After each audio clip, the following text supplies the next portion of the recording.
નમસ્કાર દોસ્તો, હું છું પ્રભાત અને સ્વાગત છે તમારો એક નવા વિડીયોમાં. તો આજના વિડીયોમાં તમને અપકમિંગ એવા આઈપીઓ વિશે માહિતી આપીશ જે આપણને ડબલ ફાયદો કરાવે.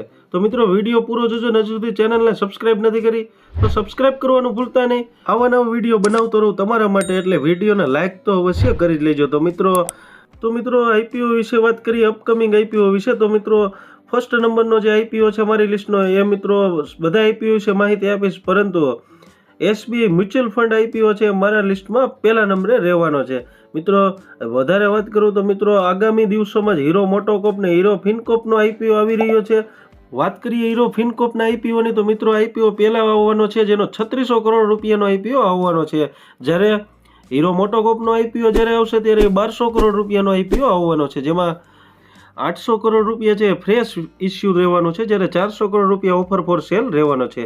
હીરો કંપની વિશે તો આપણે બધા જાણતા જ હશું. હીરો છે બાઇક બનાવતી કંપની, જે ભારતમાં સર્વશ્રેષ્ઠ બાઇકોમાંથી બાઇક બનાવતી કંપની હીરો છે. મિત્રો તો હીરોનો બિઝનેસ જેવો ગ્રોથ કરે એવી જ રીતના હીરોનો ફાઇનાન્શિયલ એટલે કે હીરો સાથે સંકળાયેલ હીરો ફિનકોપનો બિઝનેસ વધારે ચાલે. મિત્રો એક ડીમેટ એકાઉન્ટમાંથી મિત્રો તમે જાણતા જ હશો કે આપણે 2 અરજી કરી શકીએ છીએ, 2 કોટામાં અરજી કરી શકીએ છીએ. એક તમે શેર હોલ્ડરમાં કોટામાં તમે અરજી કરી શકો છો અને એક રેગ્યુલરમાં તમે આઈપીઓ ભરી શકો છો. તો મિત્રો જો તમારે હીરો મોટોકોપનો તમારે જ્યારે આઈપીઓ આવે ને તમારે ભરવો હોય તો તમારી પાસે એક શેર હોવો જોઈએ. શેર હોલ્ડરના કોટા માટે એલિજિબલ થવા માટે આપણી પાસે હીરો ફિનકોપનો એક શેર હોવો જોઈએ. હવે નેક્સ્ટ આઈપીઓ વિશે વાત કરું તો મિત્રો આઈપીઓ આવે છે બીસીસીએલનો, એટલે કે ભારત કુકિંગ કોલ લિમિટેડ. એનો મિત્રો આઈપીઓ આવી રહ્યો છે. અને પ્રમોટર કંપનીની વાત કરીએ તો મિત્રો કોલ ઇન્ડિયા છે એની પ્રમોટર કંપની છે. હવે આ આઈપીઓ આવવાનો છે 46% ઓએફએસ રહેવાનો છે, એટલે કે ઓફર ફોર સેલ રહેવાનો છે.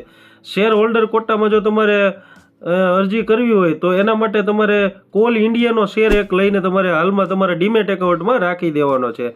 નેક્સ્ટ મિત્રો વાત કરીએ તો હું જે ભરવાનું છે, જે વિડીયોના શરૂઆતમાં જણાવ્યું કે એસબીઆઈ મ્યુચ્યુઅલ ફંડનો આઈપીઓ આવી રહ્યો છે. કંપનીના પ્રમોટર સ્ટેકમાંથી 10% હિસ્સો પ્રમોટર સેલ કરે છે, એટલે કે 100% ઓએફએસ રહેવાનો છે, ઓફર ફોર સેલ રહેવાનો છે. મિત્રો આ કંપની છે એની પ્રમોટર કંપની જોઈએ તો સ્ટેટ બેંક ઓફ ઇન્ડિયાની પ્રમોટર કંપની છે.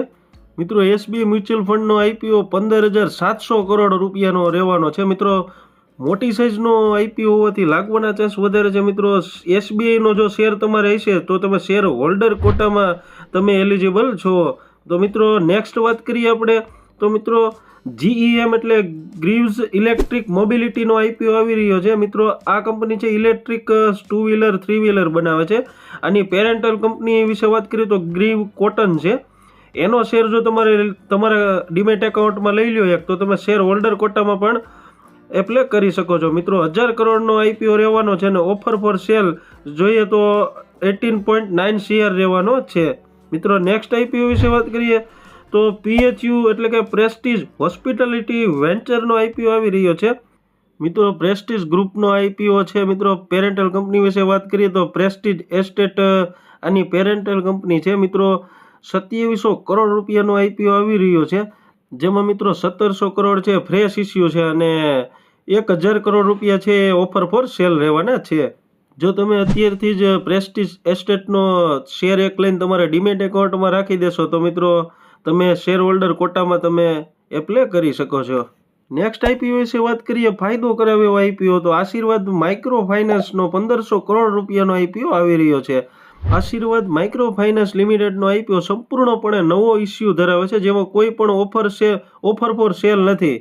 ₹10ની ફેસ વેલ્યુ ધરાવતા ઇક્વિટી શેરનો નવો ઇસ્યુ 1500 કરોડ રૂપિયા સુધીનો છે. આ આઈપીઓનું ઇસ્યુ કદ પણ 1500 કરોડ રહેવાનો અંદાજ છે. મિત્રો આ આઈપીઓ 100% બુક બિલ્ટ ઓફર ધરાવે છે.